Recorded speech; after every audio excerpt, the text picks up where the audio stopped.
Hey there, Nation, and welcome to the show where we help you to play miniatures wargaming on a budget. It is I, Commander Cheapskate, and welcome to Season 2 of Meat for the Grinder, our series dedicated to Necromunda Dark Uprising Battle Reports.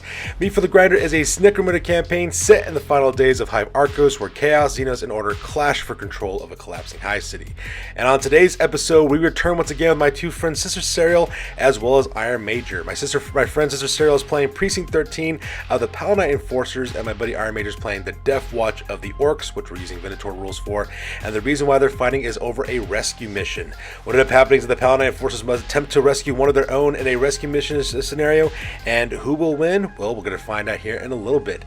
So we're back again with my two friends, fighting again once again to save Low-Key 99, which is a Palanite Subjugated Enforcer Sergeant who was captured by the Deff Watch in our previous battle report and battle report number 3. So with that being said, we're going to play some background music real quick. As the music is playing, we'll show you photos of all the gang members from both gangs, as well as their rosters and stats. Now, if you want to also click and choose different parts of the battle report, I do have timestamps in the description box down below, so that way you can click and navigate to the part of the battle report that matters the most to you. So that being said, let's get our video on a roll.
So the scenario rules for this one is rescue mission. My friend Sister Sarah will be the attacker in the scenario. My friend Iron Major will be the defender. Now when it comes to the crews on this one, Sister Sarah will be able to get a custom selection of 10 fighters to actually put on this table.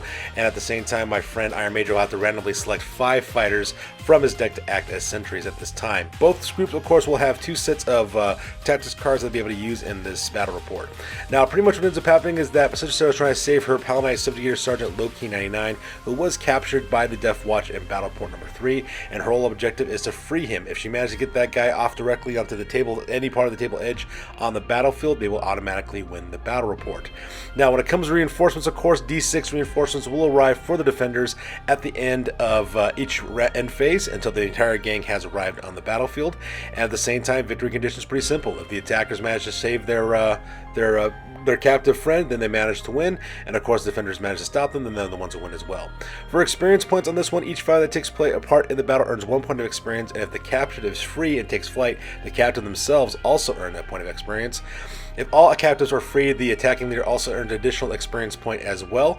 And for reputation, if the captive was free, the attacker gains 2 points of reputation, while the defender loses 1 point of reputation. And obviously, if any gang bottles out, then they lose 1 point of reputation as well. So the scenario rules over with. Let's go directly to the top at turn number 1 for my friends Iron Major and Sister Serial, who will roll to see which of them will have priority. Alright, so both my friends were off at the top of turn number 1, and the Orks managed to get the priority in this one, so the Orks will be going first. As you can see, this is an overhead shot of the entirety of the battlefield.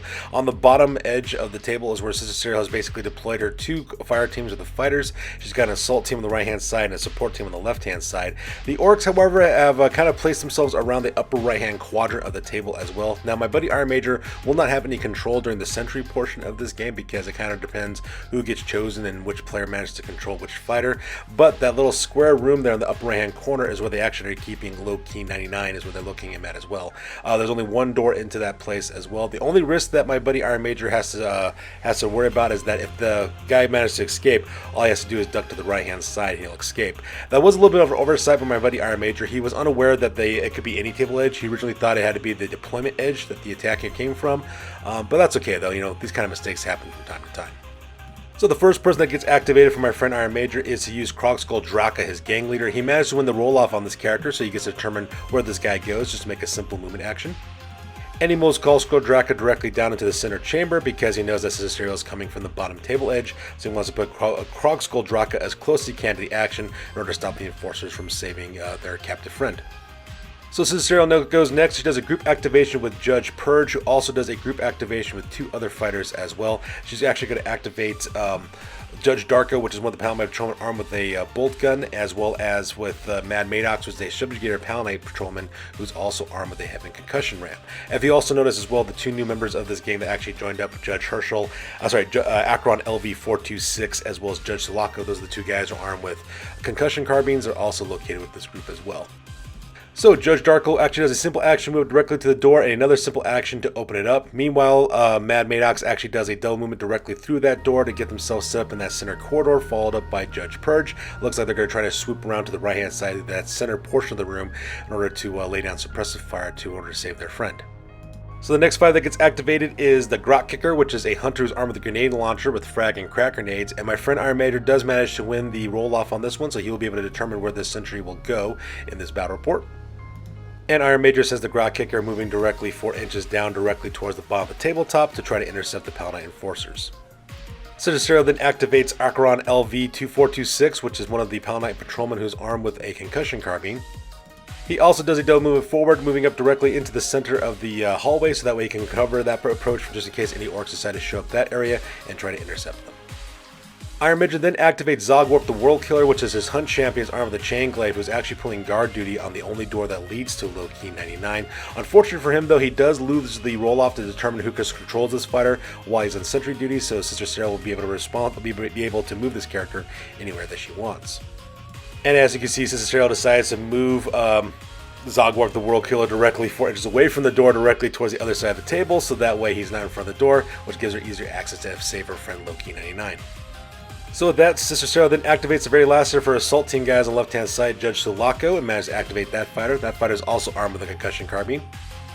And Judge Sulaco does a double movement directly towards the center of the hallway with the rest of the fire team as well. Looks like what my friend Sister Serial is going to do is try to stack up this fire team, so that way they can actually assault through to the right-hand side directly into the center room. And by the way, if you are a Palanite Enforcer player and you are really struggling with how to effectively use your gang on the tabletop, might I suggest watching every single battle report that my friend Sister Serial plays in with her Palanite Enforcers. She's played Palanite Enforcers all the way since back when they were just Adeptes Arbites Enforcers, back from when we did the Tales from the Underhive, as well as playing these guys in our Underhive Wars campaign as well. She won both those campaigns that we did, and she plays these guys beautifully. So for those of you who are struggling with Palanite Enforcers, may I suggest paying attention to the way she plays these guys, because she does them masterfully.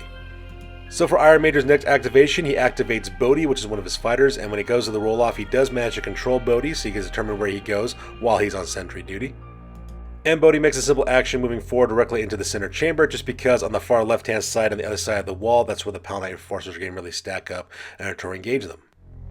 For Sister Serial's next activation, she decided to do a group activation real quick with Pelham 123, which is one of her rookie Palanite Patrolmen that she got. This guy's armed with a stub gun with dum-dum rounds, as well as photolumens, as well as magnicals. What makes this guy interesting, though, is that he also has the hard case Cybermastiff for this group called Tracker 13.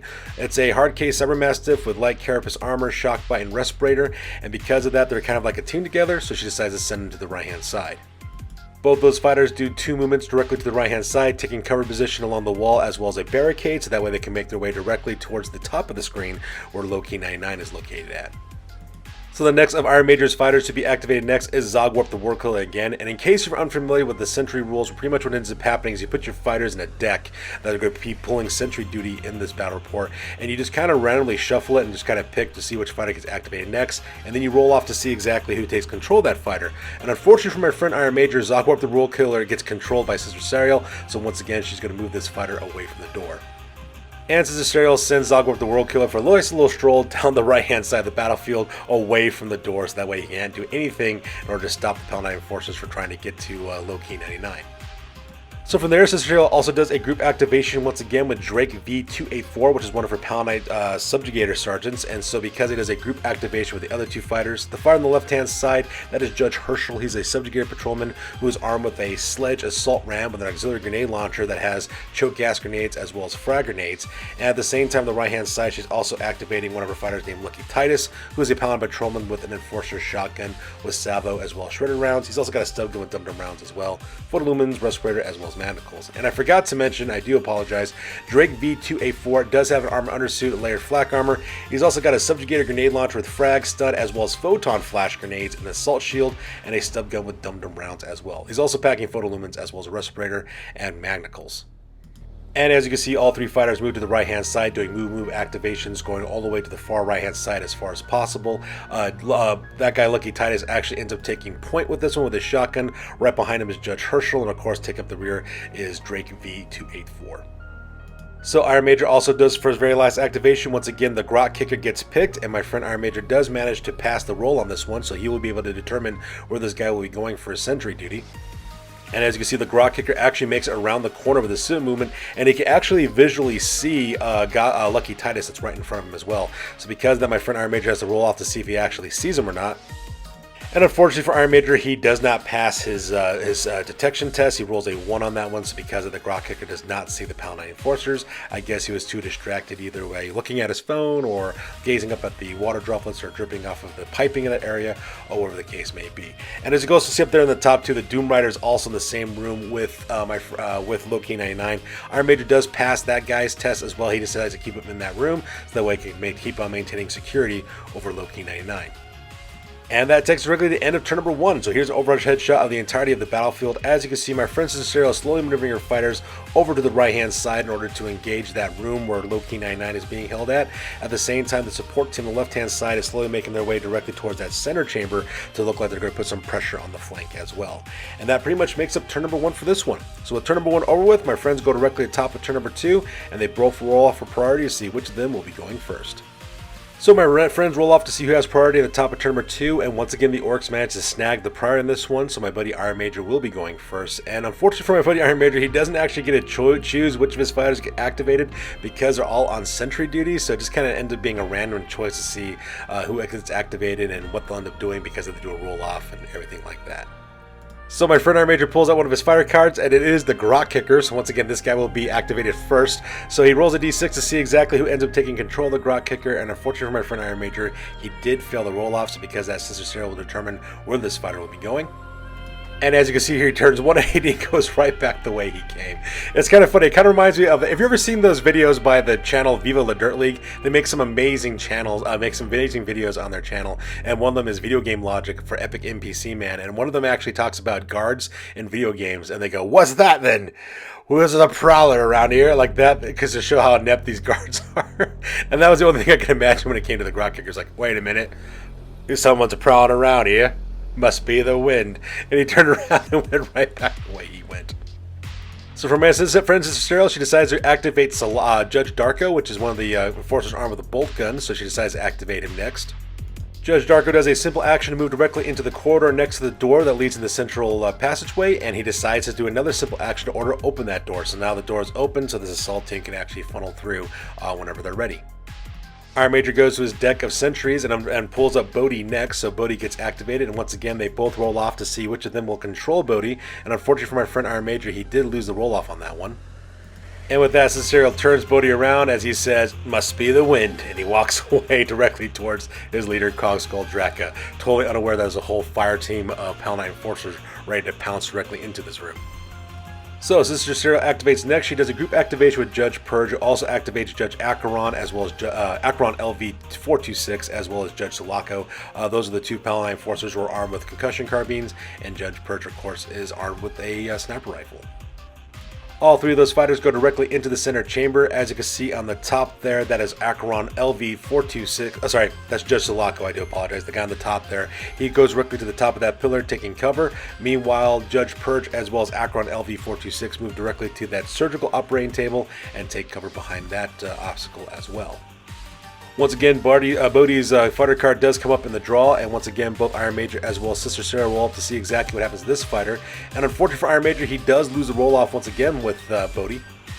And you can see here, Bodhi goes directly out the door from the central hallway, heading directly to the top of the table, because unfortunately, that's what Orks do when they are distracted. So for Sister Sarah's next group activation, she does decide to do a group activation using Drake V284 as well as Pelham 123 alongside with Tracker 13. So all three of those fighters will be moving out here in a second.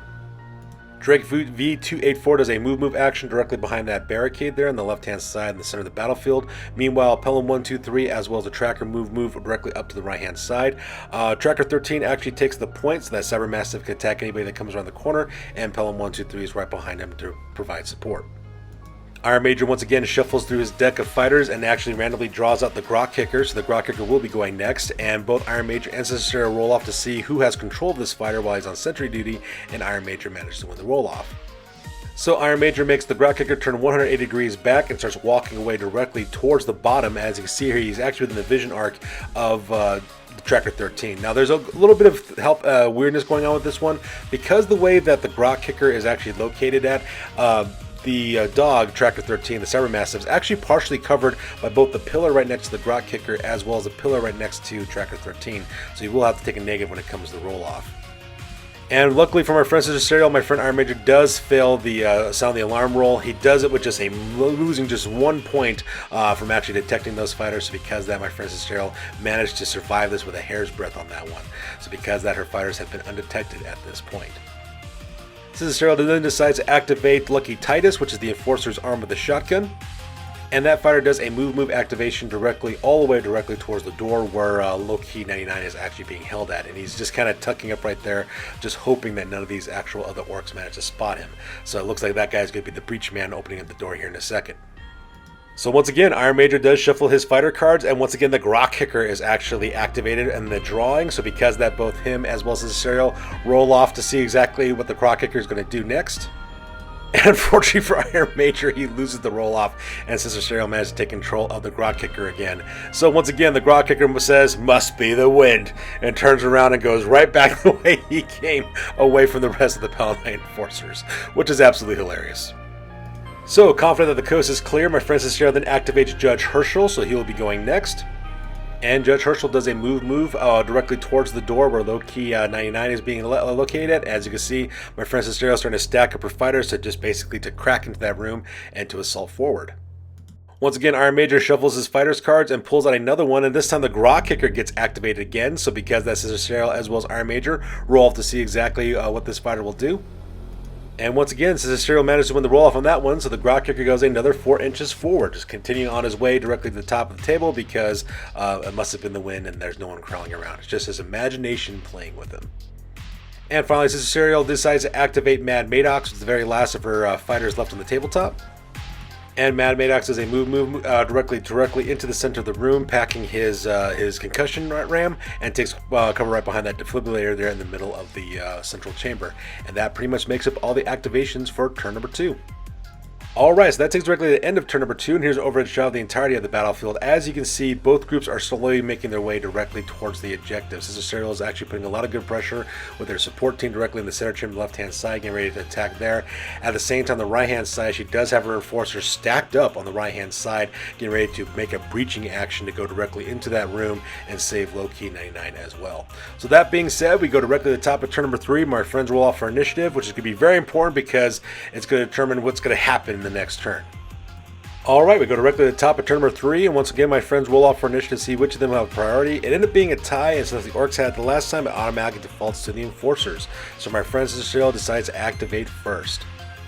And before we actually start this portion of the video, I just want to take a moment to say that I have watched a lot of Necromunda. I've played a lot of Necromunda, I've watched a lot of Necromunda battle reports, and what ends up happening here and this next few things is actually a masterclass in showing how to breach a room.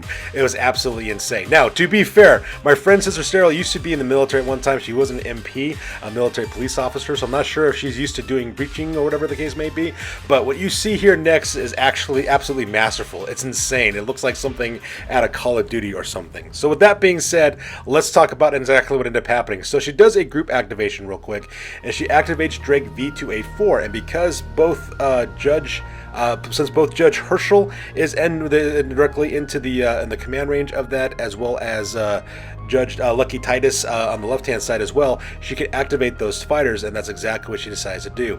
So the first thing she does, of course, is activate Lucky Titus with his first activation. Lucky Titus does a simple action to open the door, so the door is now open. He does also another simple action to move directly to the right-hand side to cover the northern approach, just in case the Grok Kicker decides to come back in.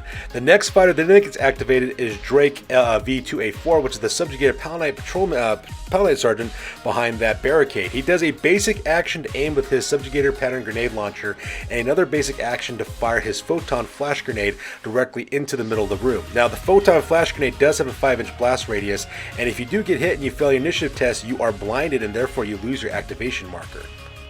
So she rolls her dice to see if she actually lands the shot, and she does manage to make that shot, and it's absolutely fantastic. So because of that, that photon flash grenade is going to go right off in the middle of that room. So the photon flash grenade skirts right through the edge of the left-hand side of the door and goes off right in the middle of the room, putting a 5-inch blast template directly into the Doom Rider. And unfortunately for my friend Iron Major, the Doom Rider does not have photo goggles, so because of that, he does have to take an initiative test to see if he actually maintains his ready marker. And unfortunately for Iron Major, he does not pass his initiative test, so because of that, the Doom Rider does lose his activation for this round. But we're not done with the action quite yet. So all of this is done through a group activation, so because of that, the next fighter who gets activated next is Judge Herschel, who's the subjugated patrolman who's armed with a sledge assault ram. He does a double action, and Sincere rolls to see if he makes the charge, and he sticks the landing directly into the Doom Rider. He gets 2 attacks because he gets +1 for the charge as well, and he's fighting with that sledge assault ram. He does manage to hit the Doom Rider once, at the same time the Doom Rider has to take to see if he wounds him. Has no problem putting the wound on him, so because of that, Iron Major rolls for the armor save. He fails his armor save, he cuts right through it, causes 2 damage, and as you can see on this 2 damage roll off, it actually puts 2 serious injuries directly onto the Doom Rider, and because this is part of a charge action, it finishes the guy off with a coup de grace, and when he finishes him off, he puts an out cold result on that fighter, so he is now out of action. And to add insult to injury, there is also a knockback attachment, a weapon trait to that sledge ram. So because of that, the Doom Rider goes flying back and he's immediately taken out of action. And obviously, as you can probably imagine, with a photon flash grenade going off, firing from a grenade launcher, the alarm is raised. So because of that, now we go directly to just good old-fashioned Necromunda fighting on this one. So with that, we go directly to Iron Major's next activation. So for Iron Major's first activation, he activates Grol Skrull Draka, which is his leader, who does a group activation with Bodhi as well. So because he moves Grog Skull Draka down directly into the center chamber and have him open up with his hand flamer.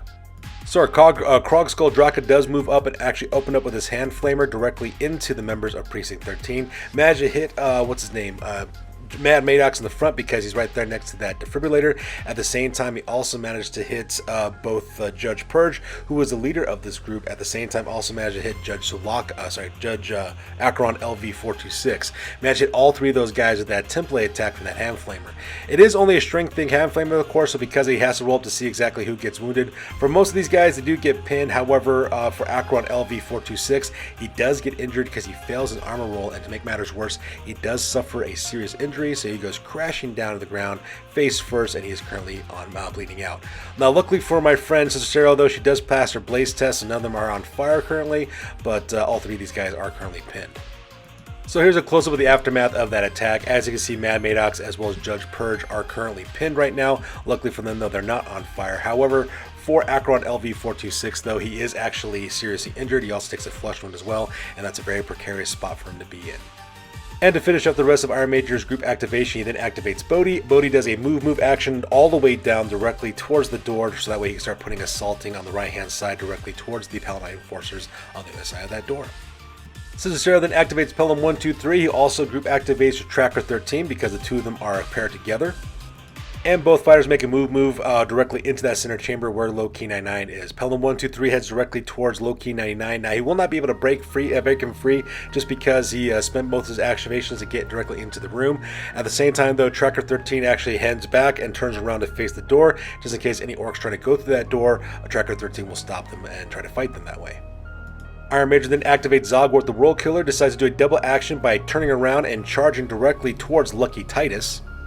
So because of that, Zogwart the World Killer does charge up directly towards him. Now he does actually land just an inch short of actually hitting Lucky Titus, but it doesn't matter though because this guy's armed with a chain glaive, so he's able to hit him with his versatile attacks anyways. So because of that, on the charge he does have 3 attacks in close combat. He does manage to hit him twice as well as to wound him twice as well. Unfortunately for my friend Sister Serial though, the armor is not enough to actually stop the chain glaive from going through, and because that does put 4 damage directly onto this fighter.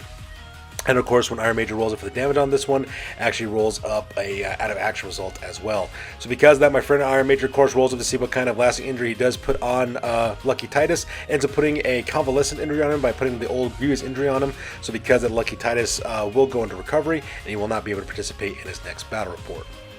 So just like that, Lucky Titus is now put out of action. He will make a go into recovery, but at the same time, though, miss out his next battle report as well. So there's one less Palanite Enforcer they got to worry about, but there's still a lot more that my buddy Iron Major has to cut through in order to make sure that Low-Key 99 doesn't escape.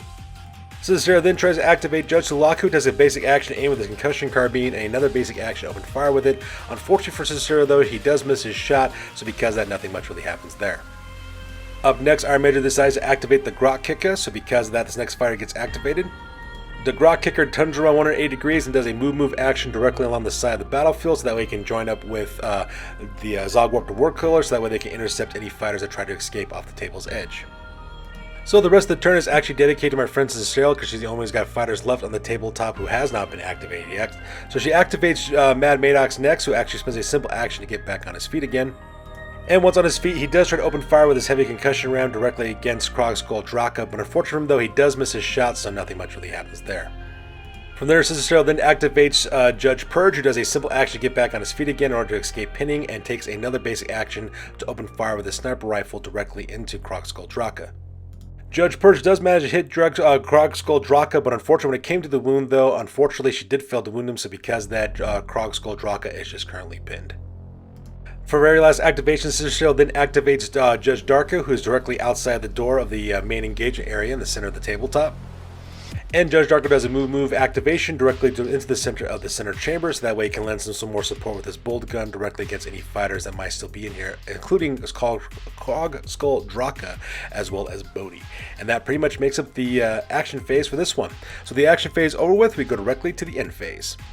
Sister does need to make a recovery roll for Acheron LV426, but does an assist with Judge Purge as well. So because of that, when they roll for that one, I end up rolling a flesh wound. So because of that, he does roll over.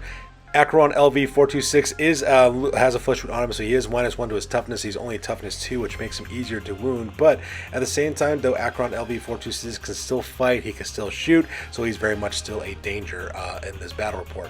So with the recovery phase over with, we go directly for reinforcements. So Iron Major managed to get 3 reinforcements on this one. Unfortunately, though, he only managed to pass the roll-off to determine where only one of his fighters managed to go. So the first guy that shows up is Sneckrack Track Guy. Unfortunately for Iron Major, he does fail the roll-off for this guy or character. So because that, Sister decides to put this guy directly in the bottom left-hand corner of the tabletop, far away from the action. This character is armed with a long rifle with an infra sight as well as an auto pistol. Iron Major also rolls up for Garrow Face Spider as well. This hunter's armed with mesh armor, a bolt gun with a telescopic sight, and auto pistol as well as photo goggles. And unfortunately for Iron Major though, he failed the roll off for this guy as well, so Cicero deploys this guy in the top left-hand corner of the battlefield, far away from the action. So these guys will be spending most of their time trying to move across the tabletop to engage the enemy. However, the third fighter that does manage to get on the tabletop is Urlak the Maniac. This is a hunt champion armed with mesh armor as well as a auto gun with flamer, a combo weapon. He's also packing an auto pistol as well as photo goggles. He also got the Nerves of Steel skill.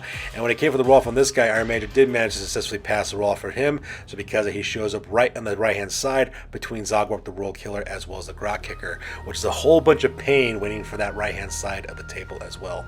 And with that being said, that pretty much ends this turn. So here's an overhead shot of the end of turn number 4. It was a masterful stroke in this turn, with showing exactly what kind of damage you can do when you actually use tactics with Palanite Enforcers to breach a room. It was absolutely fantastic. It was a beautiful play made by my friend Sister Cyril. I was really impressed by seeing her doing that. Like I said before, if you are struggling with winning with your Palanite Enforcers, watch these videos of Sister Cyril. She actually used these guys quite masterfully on the tabletop. So that being said, we go directly to the top of turn number 5, and both of my friends will roll off for initiative to see which of them will be going first. So with that, we go directly to the top of turn number 5, and both my friends roll off for initiative to see which of them has priority, and my friend Sister Cyril does manage to get this time with a perfect 6, so because of that, she will be taking first activation in this round. So for Sister Cyril's very first activation, she once again activates Drake V284, the Subjugator Palanite Sergeant, who's located behind that barricade there. He does a basic action to once again aim with his Subjugator pattern grenade launcher, and another basic action to open fire with a photon flash grenade, this time aiming directly at Erlak the Maniac. Now I do apologize, I did forget to take the video of the roll when this happened, but he does get a direct hit directly on Erlak the Maniac, and just like that, the 5-inch blast template goes off. Managed to hit Erlak the Maniac, as well as Zorgwarp the World Killer, as well as the Grok Kicker. Managed to hit all 3 of those guys. All 3 guys failed their initiative tests, so all 3 are pinned, and they also lose their ready markers. So here's the aftermath of what ended up happening. As you can see, those guys are all laying down. They all lost their ready markers, which is a really bad spot for them to be in, because that makes an open corridor for Low-Key 99 to manage to escape, and they'll end up winning the victory for Sister Cyril if she's managed to make that escape route for a fighter. So Iron Major activates next, and unfortunately for him, he is too far away from the door to actually spend a simple action to open it up. So this poor guy has got to do 2 movement actions in order to get that door open.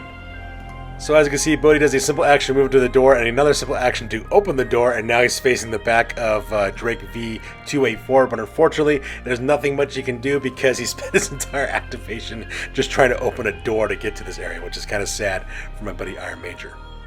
So with that, we go directly back to Sister Cyril, and once again, she does a group activation, this time with Low-Key 99. Low-Key 99. Low-Key 99 does a group activation with 2 of the fighters, which first of all is Pelham 123. So Pelham 123, of course, takes a basic action to actually cut loose Low-Key 99. So because he is perfectly fine, he does a simple action to move forward and to cut him loose. So now Low-Key 99 can now take actions. And then because of that, Pelham 123, since he's also group activated Tracker 13, Tracker 13 goes next.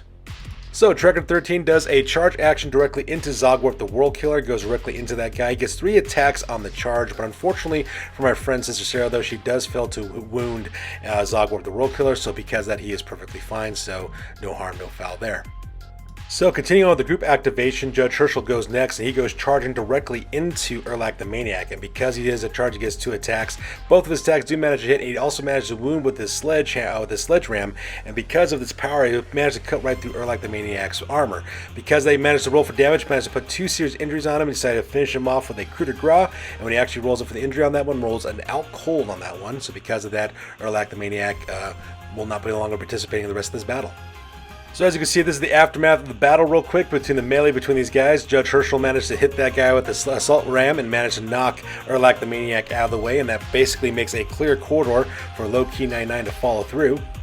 Low-Key 99 then goes through next. He managed to slip right through the door directly towards the table edge, and just like that, he does manage to escape, and thus securing a victory for the Enforcers.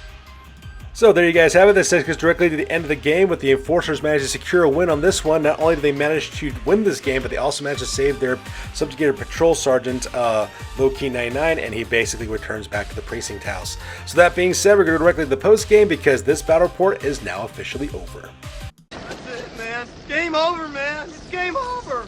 Alright, so now it's time for the post-game. This is the after action report for Meet for the Grinders Season 2 Battle Report number 4. This was a rescue mission that was fought between my 2 friends, Sister Cyril, as well as Iron Major. So first of all, let's talk about Iron Major's Ork gang, the Deff Watch. First of all, by being an unaligned game, they do receive 2 benefits. One of them is called Hard as Nails, which means they automatically get +1 points reputation no matter what happens in the scenario. And at the same time, they have the special called No Gods or Masters, where Krogskull Draka, the leader of the gang, will get a D3 experience points regardless of the situation. When he rolled off for this one, he got an additional 2 experience points from the scenario. So first of all, let's go ahead and talk about injuries real quick. So the Doom Rider unfortunately got an out cold result on him, so because it does make a full recovery, so no harm, no foul. So that was one of the first fighters to get injured. And the second fighter to get injured, of course, Erlak the Maniac. He also suffered an alcohol result as well, but he makes a full recovery, so no harm, no foul there either. And just like that, the entirety of Iron Mage's roster is now ready for next week's campaign to see exactly what they'll be doing for those battle reports. From their territories, from their settlement, they managed to score 50 credits from that one. They didn't actually recruit another hunter in this one, so no extra 100 added this week. At the same time, from their wall outposts, they're able to score 30 credits from that, as well as another 50 credits from their fungal sprawl. Unfortunately for Iron Mage, though, none of his fighters managed to get toxin traits put on their weapons from the fungal sprawl, but they did manage to get 50 credits, so it's no harm, no foul there. From the trading post, they managed to score 130 credits for their territories, and with those 130 credits, they spent 70 credits to purchase photo goggles for Zog Warp the World Killer, as well as the Doom Rider, so that way they can see in the dark and have to worry about photon flash grenade attacks. And at the same time, Iron Mage spent 60 credits purchasing Gutter Forge cloaks for Kulk Skull Draka, Grod Headcracker, Erlak the Maniac, as well as Zog Warp the World Killer. And Gutter Forge cloaks are amazing because they add +1 to your armor save, so now these guys are all armor save 4. And at the same time, you also get a 5 aboard save against any environmental effects that you might run into later on in the scenarios, so that part is also epic. When it comes to reputation, they get +1 reputation from Hard as Nails, benefit from being unaligned. However, since they did lose the captive in this scenario, so they do lose that additional reputation points, so they're still stuck at 3 points of reputation. Their current record now is at 0 wins and 2 losses, and the new gang rating now is at 2,500 points. So up next, talk about my friend Sister Sarah and her gang, Precinct 13 of the Palanite Enforcers. They are part aligned with Order, so their benefit is Lord Helmwar's Coffers, which means they get reroll dice whenever determining credit rewards whenever they get a scenario on this one. So first of all, let's talk about injuries. Unfortunately, Lucky Titus does go into recovery because he got the Convalescence injury roll, which is the old Grievous injury roll from the earlier editions of Necromunda, so he will miss out on his next battle report as well. So that part was kind of rough. However, 2 patrolmen from Precinct 13 did level up. The first one was Judge Purge. Judge Purge actually got +1 to his Ballista skill, so now he has Ballista skill 3 up, and at the same time also increased his credit value by 20 credits. And Judge Herschel, the subjugator Palanite Patrolman, is armed with the Assault Sledge, Assault Ram. He also levels up as well after taking out 2 fighters in this scenario. He actually increases weapon skill by 1, so now he's weapon skill 3 up, and he also increases his credit rating by 20 credits on that one. He actually got really lucky on that weapon skill one. He rolled on the 2d6 to see what his advance would be, and he got to choose between Ballista skill or weapon skill, and I actually made a really good choice because that Assault Ram is deadly in close combat. So from their territories, from their Precinct Fortress, they actually recruited a new Palanite Patrolman named Ironsight Nostromo, so he's now added to the gang. He's automatically come with flak armor as well as an armor undersuit. He also has manacles as well as a stub gun, and at the same time they also managed to drum up 40 credits from that territory. From their Fungal Sprawl, they were able to get 40 credits from that. Nobody in the gang was able to put toxic weapons on their melee weapons, so that's kind of a shame. From the Ashgate, they also managed to recruit a brand new Palanite rookie patrolman named Acosta D12 is his name. And that character also comes with armor undersuit, flak armor, as well as a stub gun and manacles as well. And they also managed to drum up 30 credits from that territory. From their Wasteland territory, they were able to drum up 20 credits from that, and because they won the scenario, they got a 5th territory, which is a Manufactorum level. With that, you actually get 30 credits of weaponry every single end of every single scenario. So because they decided to go with 2 sets of photon flash grenades, they gave one to Low-Key 99, so that way you could fire those from his grenade launcher, and they also gave the other set to Pelham 123, so that way you could use that as a breaching charge in order to clear out enemies so they can go in there and fight them. And they also managed to drum up 60 credits from that territory as well. From the training post, they're able to score 190 credits from their territories, and they also use that money mainly to purchase new equipment for their new recruits. But my friends this year also spent 50 credits to recruit a rogue doc named Trauma Team number 13, and the reason why she did that, so that way even your fighters roll up a critical injury, she could save that fighter using the rogue doc as well. And after she got done buying equipment for her recruit, she also has 5 credits remaining, which she threw directly into the stash. And speaking of those new recruits, the first one is Ironsight Nostromo. He's a Palanite Patrolman with the typical starting stats for a Palanite Patrolman. He costs 150 credits as well. He already came with an armored undersuit as well as flak armor as well as a stub gun with manacles as well. What Sister Sarah decided to spend her money on was to get this guy a sniper rifle with an infra sight so that way he can see in all visibility conditions. And she also decided to buy double rounds for his stub gun so that way he's a little bit deadlier in close combat. For the brand new Rookie Patrolman, it costs a D12. He actually ended up costing 55 credits as well. And he's also got the same stats as a Rookie Patrolman would actually have. He automatically came with an armor undersuit, flak armor, as well as a stub gun, as well as his manacles as well. But Sister actually spent additional credits in order to purchase dum-dum rounds for his stub gun, as well as a backup auto pistol with man-stopper rounds. That way this guy is shooting at strength 4 as well. She also gave him a set of photon flash grenades, so that way he can take point and deactivate enemies using that photon flash grenade. She also bought him photolumens, so that way he can shoot in the dark as well. And that pretty much rounds out the expenses for her gang. So in the end, Sister Cyril managed to earn 2 reputation points from freeing Low-Key 99, so that increased her reputation points to 7 in total. Her current record now is at 2 wins and 0 losses, and her new gang rank now is at 2,705 points. So there you guys have it. That's going to do it for this one for Battle Report number 4. As always, please feel free to like, comment, and or subscribe. Your guys' input is invaluable to us as always. Also check us out on Facebook, Instagram, as well as blogger.com for all the latest greatest hobby news related to this channel. That's good for this one, guys. We'll catch you guys next one. Peace out and stay classy.